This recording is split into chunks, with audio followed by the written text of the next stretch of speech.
Okay, welcome back. Today I'll go over how you can utilize automation clips inside of your FL Studio projects.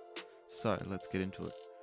Now pretty much an automation clip is a generator, so that's just a image line sort of term, but it moves or automates a linked parameter, so like a control, like a knob or a dial or a slider. The most basic form of this is when you've got a master channel. So over here you can automate the volume. The most basic one that people do is from a no volume to normal volume at the start of a track and then fading out to no volume at the end of a track. That's just basic, and you'll hear it on most actual tracks like Spotify radio tracks, you know. Now you can create an automation clip for any tweakable parameter, whether it's inside FL Studio, inside a plugin, or inside of a third-party plugin. So I've got both FL Keys and Expand 2. So FL Keys is native FL plugin, and Expand is a third-party plugin, and I'll be creating automation clips for a different parameter in both of these. Alright, so I'm going to open up FL Keys now, and I'll come to some of these options. I might just basic change the velocity, I reckon, so it'll just be the volume.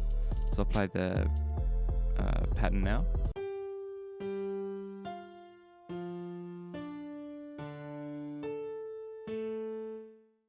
Now if I change this velocity while it's playing,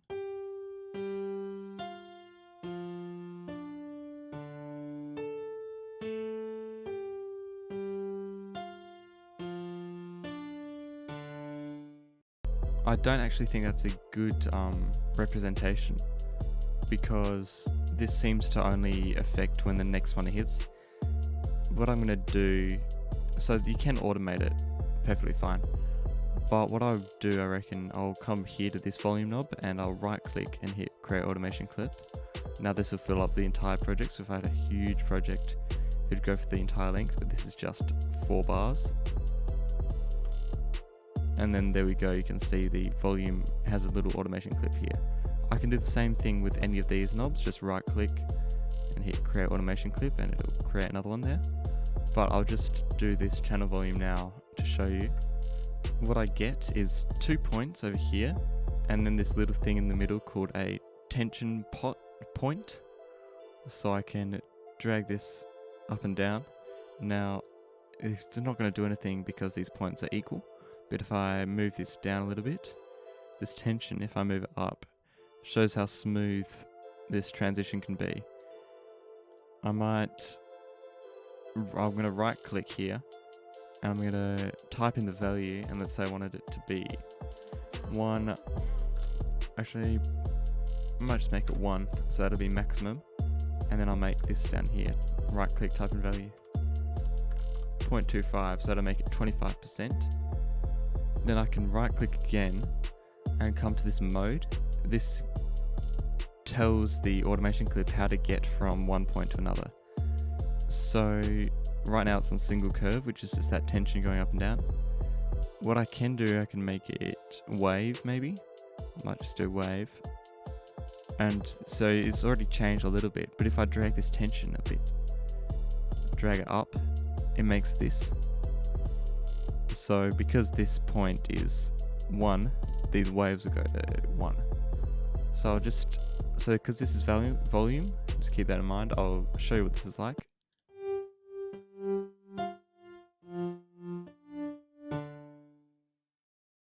So it's making the volume sort of ebb and flow. Of course you could do this manually by coming here and going up and down, up and down, up and down. But this is far more accurate, and you can get a lot more stuff done in a far shorter amount of time than just recording you moving a fader up and down. So these are really helpful. So that's just one thing, one parameter for all of the parameters in here. But now let's go to how you can do that with a third-party plugin. So I'm going to solo expand now, and here's what this sounds like, same as FL keys.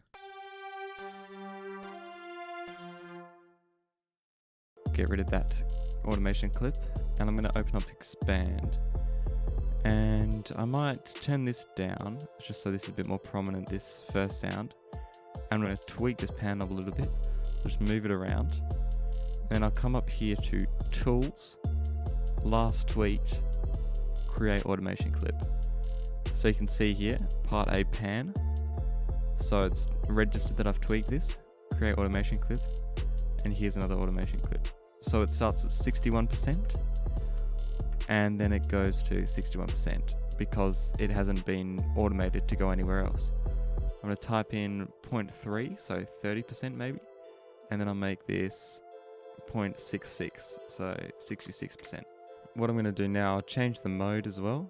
I might have stairs, so I'll drag this up a bit, so I can have as many stairs as I want. What I'm going to do now is I'll play through this, and it should pan the sound.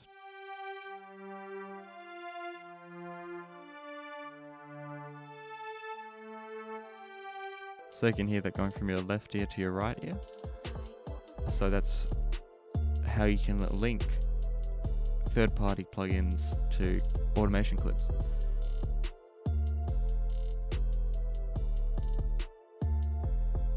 Now you might have also noticed there's a sort of automation menu here. This is a preview.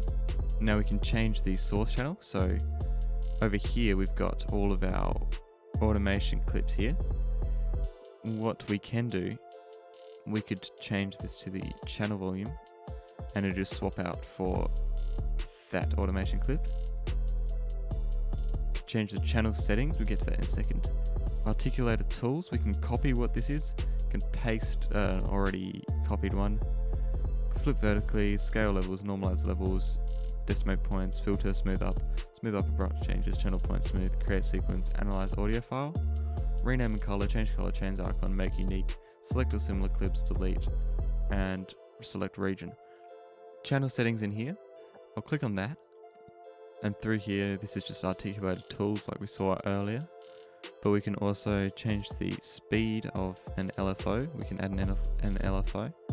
Change the speed, tension, skew. I think this power? Not sure. And then in mount. So this is how you can create an LFO pretty quickly. So if we wanted a 1 bar, we could make 2 per bar.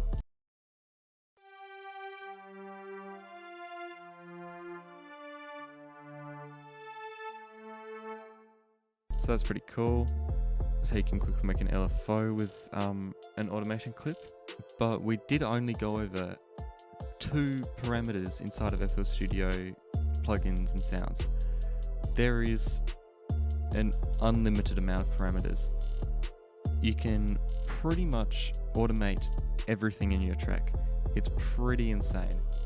So I would definitely suggest getting in there and trying your hand with right-clicking and hitting create automation clip on any parameter that you can.